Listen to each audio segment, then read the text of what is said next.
पहला क्वेश्चन है, राज्य के किस जिले में अनुसूचित जनजाति की आबादी का अनुपात सर्वाधिक है?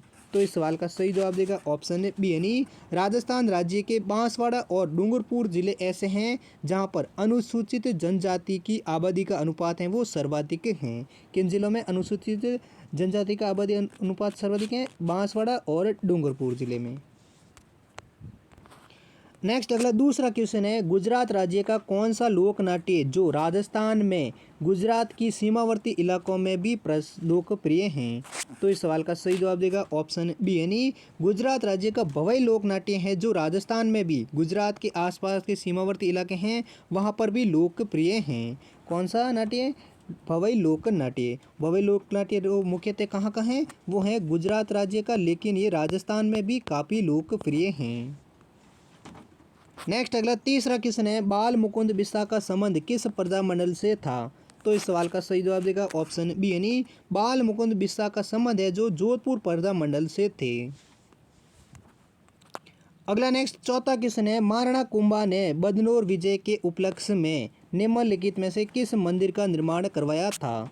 तो इस सवाल का सही जवाब देगा ऑप्शन सी यानी महाराणा कुंभा थे जिन्होंने बदनौर के युद्ध के विजय के उपलक्ष्य में कुशाल माता के मंदिर का निर्माण करवाया था। और बदनौर का युद्ध कब लड़ा गया था? ये लड़ा गया था 1457 ईस्वी में। कहाँ किसके किसके बीच में? महाराणा कुंभा और महमूद खिलजी और कुतुबुद्दीन शाह की संयुक्त सेना के मध्य भीलवाड़ा के बदनौर में ये युद्ध लड़ा गया था, जिसमें महाराणा कुंभा विजय हुए थे जिन्होंने इस विजय के उपलक्ष्य में कुशाल माता के मंदिर का निर्माण करवाया था। किस विजय के उपलक्ष्य में? बदनौर के विजय के उपलक्ष्य में।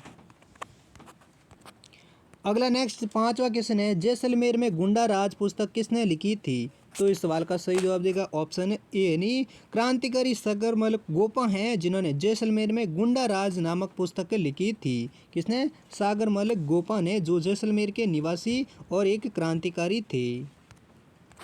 नेक्स्ट अगला छठा क्वेश्चन है, राजस्थान में कौन सा किसान आंदोलन जो सुअरों की समस्या से निराकरण हेतु किया गया था? तो इस सवाल का सही जवाब देगा ऑप्शन बी यानी अलवर किसान आंदोलन है जो राजस्थान का जो सुअरों की समस्या से निराकरण हेतु किया गया था। कौन सा आंदोलन? अलवर किसान आंदोलन। नेक्स्ट अगला सातवां क्वेश्चन है, खंभों का अजायब घर किस मंदिर को कहा जाता है? तो इस सवाल का सही जवाब देगा ऑप्शन बी यानी रणकपुर जैन मंदिर है जिसको खंभों का अजायब घर कहा जाता है। और रणकपुर जैन मंदिर में कुल 1444 खंभे बने हुए हैं, इसलिए इसको खंभों का अजायब घर कहा जाता है। किस मंदिर को? रणकपुर के जैन मंदिर को। नेक्स्ट अगला आठवां क्वेश्चन है, वागड़ का गांधी एवं आदिवासियों का मसीहा किसे कहा जाता है? तो इस सवाल का सही जवाब देगा ऑप्शन बी यानी भोगीलाल पांड्या हैं जिनको वागड़ का गांधी और आदिवासियों का मसीहा कहा जाता है। और भोगीलाल पांड्या का जन्म है जो 1904 में डूंगरपुर के सिमलवाड़ा गांव में हुआ था और इन्होंने 1944 में डूंगरपुर प्रजामंडल की स्थापना भी की थी। किसने? भोगीलाल पांड्या ने। नेक्स्ट अगला नौवां क्वेश्चन है, राज्य में एक ही अक्षांश पर पूर्व पश्चिमी में स्थित स्थानों के तापमान में असमानता का कारण क्या है? तो इस सवाल का सही जवाब देगा ऑप्शन ए यानी धरातलीय स्वरूप के कारण राज्य के एक ही अक्षांश पर पूर्व पश्चिम में स्थित स्थान है, लेकिन तापमान में दोनों में असमानता रहती है क्योंकि धरातलीय स्वरूप हैं वो एक समान नहीं है। नेक्स्ट अगला 10वां क्वेश्चन है, निम्नलिखित में से कौन सा सिर पर पहने जाने वाला एक आभूषण नहीं है? तो इस सवाल का सही जवाब देगा ऑप्शन बी यानी चौप है जो एक सिर पर पहने जाने वाला आभूषण नहीं है। चौप आभूषण है वो नाक पर पहने जाने वाला एक आभूषण है, जबकि बोर, रखड़ी और मेमल ये तीनों ही हैं वो सिर पर पहने जाने वाले आभूषण हैं, जबकि चौप है वो नाक पर पहने जाने वाला एक आभूषण है। नेक्स्ट अगला 11वां क्वेश्चन है, रिको ने कृषि आधारित उद्योग के विकास के लिए 4 कृषि खाद्य पार्क कहां पर विकसित किए हैं? तो इस सवाल का सही जवाब देगा ऑप्शन सी यानी ए और बी दोनों यानी कोटा और गंगानगर, अलवर और जोधपुर में रिको ने कृषि आधारित उद्योग के विकास के लिए 4 कृषि खाद्य पार्क विकसित किए थे। कहाँ कहाँ पर? कोटा, गंगानगर, अलवर और जोधपुर में। नेक्स्ट अगला 12वां क्वेश्चन है, करौली क्षेत्र में केला देवी की आराधना में गाए जाने वाला गीत को क्या कहते हैं? तो इस सवाल का सही जवाब देगा ऑप्शन ए यानी करौली क्षेत्र में करौली देवी की आराधना में गाया जाने वाला गीत है उसे लंगूरिया गीत कहा जाता है। नेक्स्ट अगला 13वां क्वेश्चन है, राजस्थान का कौन सा राजघराना एक लिंगा जी के रूप में शिव का उपासक है? तो इस सवाल का सही जवाब देगा ऑप्शन है बी यानी राजस्थान का मेवाड़ एक ऐसा राजघराना है जो एक लिंगा जी के रूप में शिव का उपासक है। कौन सा राजघराना? मेवाड़ राजघराना। अगला नेक्स्ट 14वां क्वेश्चन है, अर्जुन लाल सेठी ने जयपुर में जैन शिक्षा समिति की स्थापना किस वर्ष की थी? तो इस सवाल का सही जवाब देगा ऑप्शन है डी यानी अर्जुन लाल सेठी हैं जिन्होंने जयपुर में 1908 ईस्वी में जैन शिक्षा समिति की स्थापना की गई थी। लेकिन दोस्तों आपको बता दें कि जैन शिक्षा समिति की अर्जुन लाल सेठी ने अजमेर में 1907 में की थी, लेकिन 1908 में इसे जयपुर स्थानांतरित कर दिया गया है। इसलिए इस सवाल में क्या पूछा गया है, अर्जुन लाल सेठी ने जयपुर में जैन शिक्षा समिति की स्थापना किस वर्ष में की थी? तो हो जाएगा आंसर 1908 में। अगर अजमेर का पूछे या फिर कोई भी स्थान ना दे रखें तो ऑप्शन कौन सा सही हो जाएगा? 1907 वाला ऑप्शन सही हो जाएगा, क्योंकि अर्जुन लाल सेठी ने अजमेर में जैन शिक्षा समिति की स्थापना की थी। वो और कब की थी? वो की थी 1907 में, लेकिन 1908 में जैन शिक्षा समिति को जयपुर में स्थानांतरित कर दिया गया था और इसमें क्वेश्चन में जयपुर ही पूछा गया था, इसलिए ऑप्शन कौन सा सही हो जाएगा? 1908 है वो सही हो जाएगा। अगला नेक्स्ट 15वां क्वेश्चन है, राजस्थान में सिजारा का पर्व मनाने की परंपरा कब है? तो इस सवाल का सही जवाब देगा ऑप्शन सी यानी श्रावणी तीज के एक दिन पहले राजस्थान में सिजारा का पर्व मनाने की परंपरा है। कब मनाया जाता है सिजारा का पर्व? वो मनाता है श्रावणी तीज के एक दिन पहले। नेक्स्ट अगला 16वां क्वेश्चन है, कुकड़ी रस्म किस जाति में प्रचलित है? तो इस सवाल का सही जवाब देगा ऑप्शन ए यानी सांसी जाति में कुकड़ी रस्म है वो प्रचलित हैं। और कुकड़ी रस्म के अनुसार युवती को विवाह से पहले अपनी चारित्रिक पवित्रता की परीक्षा देनी होती है। किस रस्म के अनुसार? कुकड़ी रस्म, और ये सांसी जाति में प्रचलित हैं। नेक्स्ट अगला 17वां क्वेश्चन है, श्रीनाथ जी की प्रतिमा किस मुगल शासक के काल में राजस्थान लाई गई? तो इस सवाल का सही जवाब देगा ऑप्शन है डी यानी श्रीनाथ जी की प्रतिमा है जो मुगल शासक औरंगजेब के शासनकाल में राजस्थान लाई गई थी। और श्रीनाथ जी का मंदिर है वो उदयपुर से 48 किलोमीटर दूर नाथद्वारा में स्थित वल्लभदाई संप्रदाय की एक प्रमुख मंदिर है। कौन सा? श्रीनाथ जी का मंदिर कहाँ पर है? वो है उदयपुर के नाथद्वारा में, और जो वल्लभ संप्रदाय का एक प्रमुख मंदिर है। अगला नेक्स्ट 17वां क्वेश्चन है, मरुभूमि विकास कार्यक्रम के प्रारंभ करने का उद्देश्य क्या है? तो इस सवाल का सही जवाब देगा ऑप्शन बी यानी मरुभूमि विकास कार्यक्रम के प्रारंभ करने का प्रमुख जो उद्देश्य है वो है मरुस्थलीकरण की प्रक्रिया पर नियंत्रण करना। नेक्स्ट अगला 18वां क्वेश्चन है, प्रसिद्ध मीनाकारी थेवा कला का संबंध किस जिले से है? तो दोस्तों इस सवाल का सही जवाब कौन सा है वो आप कमेंट सेक्शन में लिखकर जरूर बताइए।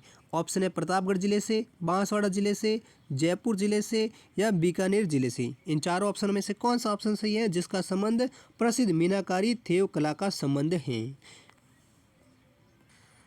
नेक्स्ट अगला 19वां क्वेश्चन है, सुमेलगिरी का युद्ध किस किस के मध्य लड़ा गया था? तो इस सवाल का सही जवाब देगा ऑप्शन डी यानी राव मालदेव और शेरशाह सूरी के मध्य सुमेलगिरी का प्रसिद्ध युद्ध लड़ा गया था। और ये सुमेलगिरी का युद्ध कब लड़ा गया था? वो 1543 ईस्वी में लड़ा गया था। और किसके मध्य? राव मालदेव और शेरशाह सूरी के मध्य। नेक्स्ट अगला 20वां क्वेश्चन है, चुआ की देवी के रूप में प्रसिद्ध देवी कौन सी हैं? तो इस सवाल का सही जवाब देगा ऑप्शन सी यानी करणी माता हैं जो चुआ की देवी के रूप में प्रसिद्ध देवी हैं। और करणी माता का मंदिर है वो देशनौक बीकानेर में स्थित हैं। अगला 21वां क्वेश्चन है, ऊपरमाल क्या है? तो इस सवाल का सही जवाब देगा ऑप्शन बी यानी ऊपरमाल है वो चित्तौड़गढ़ व भीलवाड़ा के बीच की जो पठारी भूमि है उसे ऊपरमाल कहा जाता है। नेक्स्ट अगला 22वां क्वेश्चन है, राजस्थान का कौन सा स्थान रेगिस्तानी प्रचार के लिए जाना जाता है? तो इस सवाल का सही जवाब देगा ऑप्शन ए यानी नाचना जैसलमेर का स्थान है जो रेगिस्तानी प्रचार के लिए जाना जाता है। कौन सा स्थान? नाचना, जो जैसलमेर जिले में स्थित है। अगला क्वेश्चन है 23वां, राजस्थान विश्व के किस गोलार्ध में स्थित है? तो इस सवाल का सही जवाब देगा ऑप्शन सी यानी राजस्थान है जो विश्व के उत्तरी पूर्व के गोलार्ध में स्थित है। नेक्स्ट अगला 24वां क्वेश्चन है, कैरी बात की ओढ़नी किस जाति की स्त्रियों में लोकप्रिय है? तो इस सवाल का सही जवाब देगा ऑप्शन सी यानी आदिवासी महिलाओं या स्त्रियों की लोकप्रिय कैरी बात की ओढ़नी प्रसिद्ध है। नेक्स्ट अगला 25वां क्वेश्चन है, राजस्थान की किस प्रसिद्ध झील पर नटनी का चबूतरा निर्मित है? तो इस सवाल का सही जवाब देगा ऑप्शन बी यानी राजस्थान की पिचोला झील पर नटनी का चबूतरा निर्मित है। नेक्स्ट अगला 25वां क्वेश्चन है, मीराबाई का जन्म पाली जिले के किस गांव में हुआ था? तो इस सवाल का सही जवाब देगा ऑप्शन ए यानी मीराबाई का जन्म है वो पाली जिले के कुड़की गांव में हुआ था। और मीराबाई का प्रसिद्ध मंदिर कहाँ पर है? वो नागौर के मेड़ता में मीराबाई का मंदिर बना हुआ है। और दोस्तों मीराबाई के गुरु का नाम क्या था? और मीराबाई के गुरु का नाम था संत रैदास, हैं वो मीराबाई के गुरु थे। और मीराबाई का जन्म कहाँ हुआ था? पाली के कुड़की गांव में था। और मीराबाई का मंदिर कहाँ पर है? नागौर के मेड़ता गांव में इनका मंदिर बना हुआ है। नेक्स्ट अगला 26वां क्वेश्चन है, निम्न में से किस एक जिले में गोडवाड़ी बोली जाती है? तो इस सवाल का सही जवाब कौन सा है ये आप कमेंट सेक्शन में लिखकर जरूर बताइए। यानी राजस्थान के किस जिले में गोडवाड़ी बोली जाती हैं ये आप ज़रूर कमेंट में लिखकर बताइए। अगला नेक्स्ट 27वां क्वेश्चन है, किस शैली के विकास में रावत द्वारका दास चुंडावत का प्रमुख योगदान रहा है? तो इस सवाल का सही जवाब देगा ऑप्शन सी यानी देवगढ़ उपशैली के विकास में रावत द्वारका दास चुंडावत का प्रमुख योगदान रहा है। किस शैली के विकास में? देवगढ़ उपशैली में। और किसका प्रमुख योगदान रहा है? रावत द्वारका दास चुंडावत का। नेक्स्ट अगला 28वां क्वेश्चन है, गजरा का मकबरा कहाँ स्थित है? तो इस सवाल का सही जवाब देगा ऑप्शन ए यानी गजरा का मकबरा है वो राजस्थान के धौलपुर जिले में स्थित हैं। और गजरा के मकबरे का निर्माण है वो किसने करवाया था? वो करवाया था धौलपुर रियासत के राजा भगवंत सिंह हैं, जिन्होंने गजरा के मकबरा का निर्माण अपनी प्रेमिका गजरा की याद में करवाया था। नेक्स्ट अगला 29वां क्वेश्चन है, राजस्थान का कौन सा क्षेत्र राजस्थानी चित्रकला शैली का प्रमुख प्रारंभ केंद्र रहा था? तो इस सवाल का सही जवाब देगा ऑप्शन है डी यानी राजस्थान का मेवाड़ क्षेत्र है जो राजस्थानी चित्रकला शैली का प्रमुख प्रारंभ में केंद्र रहा था। कौन सा? मेवाड़ क्षेत्र। और मेवाड़ चित्रकला शैली है वो सबसे प्राचीन चित्रकला शैली भी मानी जाती है। कौन सी? मेवाड़ चित्र शैली। अगला नेक्स्ट 30वां क्वेश्चन है, कठपुतलियों के खेल में विशेष रूप से किस वाद्य का प्रयोग किया जाता है? तो इस सवाल का सही जवाब देगा ऑप्शन ए यानी कठपुतलियों के खेल में विशेष रूप से ढोलक